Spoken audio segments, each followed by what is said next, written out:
It takes inside the studio too. Welcome back to NBA Countdown to Tip-Off. We're coming to you from the Seaport District at Pier 17, brought to you by Chase. And guys, the beast in the East, apparently, they are the Bucks, because the BPI loves them right now as the ones to make it to the Eastern Conference Finals. Yeah, that's right. Check that out. 41% chance to make it to the finals. I know. That's without Brogdon with the trade, with the void that he leaves behind. I mean, I guess the biggest question is, does Giannis have to improve in order for the Bucks to make it to the finals? Because it was like, I mean, they were so close last season. I think absolutely, in particular, making his jump shot and getting a signature post move that he can continuously go to. I think Brogdon is going to be a big loss, however.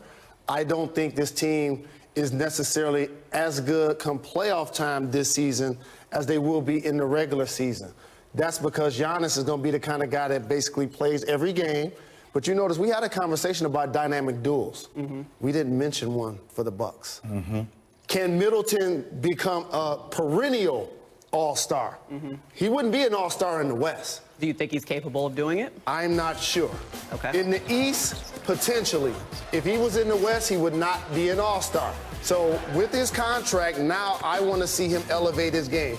If he's able to do that, they're in the conversation. Well, overall, I got to pick the Sixers. Jay Rose, we're all about players getting their money. Like, I'm all about players flexing and getting their money. He got 5 years, $178 million. Right. But the fact that we're not having a conversation about them being one of the best duos in the league and he got that contract, like that's a big question mark for me going into the season. I also say this, you know, last year doing research on this game and Giannis, they did not lose back-to-back games the entire season last year. And they were up 2 games against Toronto. Then they lost 4 games in a row. So Jay Rose kind of expounded upon Giannis shooting the ball. He needs to make free throws. My man shot 63% from the free throw line in the playoffs. And he was a 73% shooter from the regular season. So he was MVP of the regular season, but there's a reason why he was in the MVP going into the finals. Yeah, and 29% outside the paint. I think he's the most interesting player because he was the MVP, but there's so much room for improvement still that we could see from Giannis. Speaking of shooting, let's talk about the 76ers, who they got a lot of height. Okay, everyone on teams like 6'10". Do they have shooting? Like, will the process finally deliver at this point with the lineup that they have, the team that they have? I think they have some pieces. I think Tobias Harris can serve in that capacity. I think Landry Shamet is a guy that came from Wichita State. He can serve in that capacity to a degree. But look, the one thing that you know about Philadelphia is that defense is going to have to travel. And you're going to have days that you're not going to be able to shoot the ball well from the outside. But when you have that lineup of 6'6" and taller, Josh Richardson maybe he's more of a scorer than a shooter. I think they can find other ways to score. But I'm going to tell you, I think this is going to be a breakout season for Ben Simmons. Now, I've been talking to Chris Johnson. He's a guy that's been working out with him, Hoop Culture, Swish, on their Instagram handle. I think that's the name. I may have butchered that one. I like that you're trying to sell him, though. Get him some light. But, like, my thing is, like, if Ben is the mentality, if he believes he can shoot the ball, if that can translate into the start of the season, this is a team that can get to the finals and has a chance to win it. Because when you're saying shoot the ball, do you mean threes? I just mean shoot with confidence. It doesn't need to be threes, but he needs to take shots knowing that he can make them.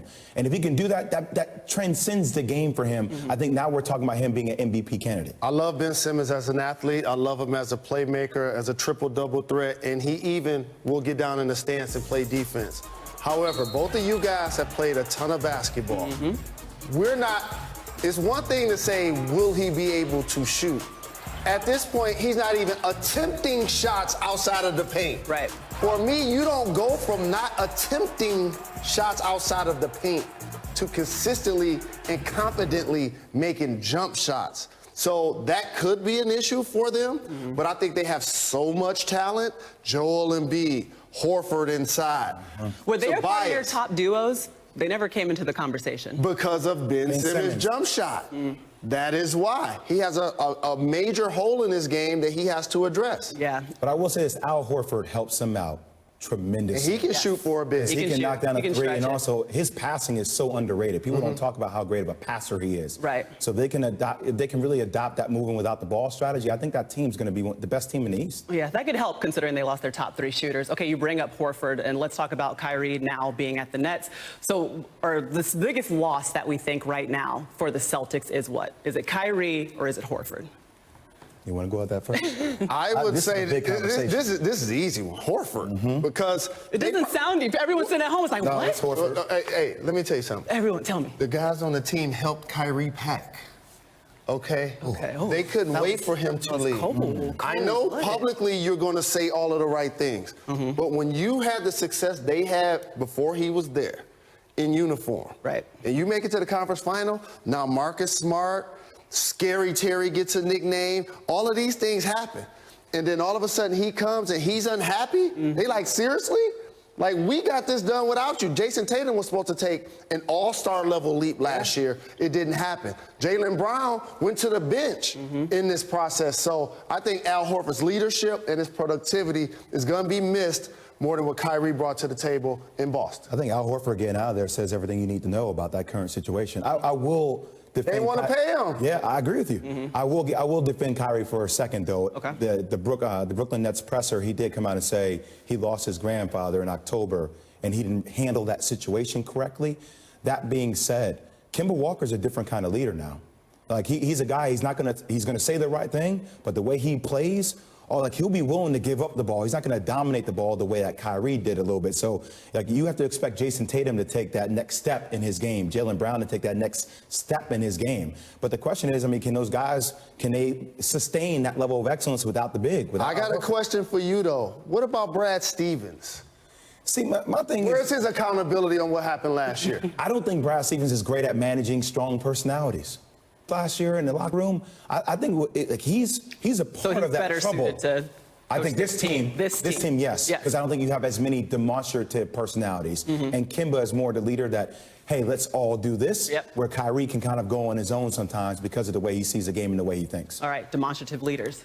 Zion. That's a guy that we're going to... And welcome back. We talk about dynamic duos. Look at those two faces that are duos. Look, they agreed on something, and that is the top 6 teams most likely to make it in the West to the playoffs. Clippers, Jazz, Nuggets, Rockets, Lakers, Trailblazers, and ESPN's BPI actually agrees with them. Okay. And gives those 6 teams the highest chance of making the playoffs. But that leaves us with one burning question. Who gets the last 2 spots? Jalen, that is easy. That is easy. So much so, I'm going to force Jay Will to put some respect on the Golden State Warriors' name. Are you saying right now that the Golden State Warriors are a lock to make the playoffs? I am. He is. Okay. Steph Curry's going to play at an MVP level. Draymond Green's going to play at an all-star level, a defensive player of the year type of level. Cauley Stein is going to surprise a lot of people catching lobs. And you talked earlier about D'Angelo Russell. And, of course, go Spurs, go. Okay, you got to count on the Spurs to make the playoffs. Derek Walker had a terrific offseason, played well in the playoffs last year. Get Derek White. They get their young, dynamic backcourt that was injured last year, and Walker and Murray back. Tim Duncan's on the staff. Vets up front. I'm with you. Aldridge, DeRozan. I'm with you. Come on, Spurs. I'm with you. 22 straight campaigns for Coach Popovich, the greatest coach in the game right now. I'm not going against him. I am going against the Golden State Warriors. I don't think they have a bench. I think the usage rate for Steph is going to be extremely high.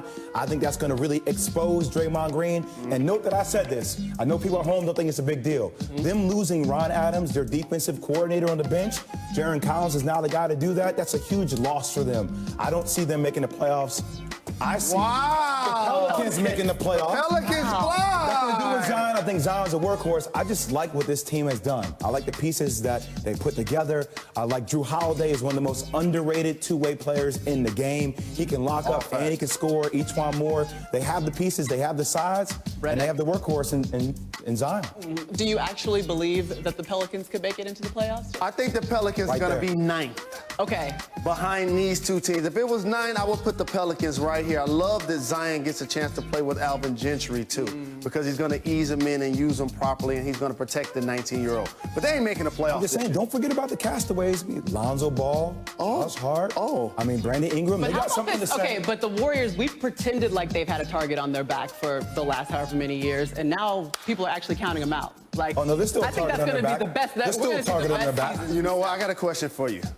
On the Pelicans, who makes the All-Star team this year? I think potentially Drew Holiday. Okay. We know what they got. So this is who I'm taking. And Klay Thompson going to come back at some point. March, April, late in the game. Okay. We'll see. Bet a suit on it? Done.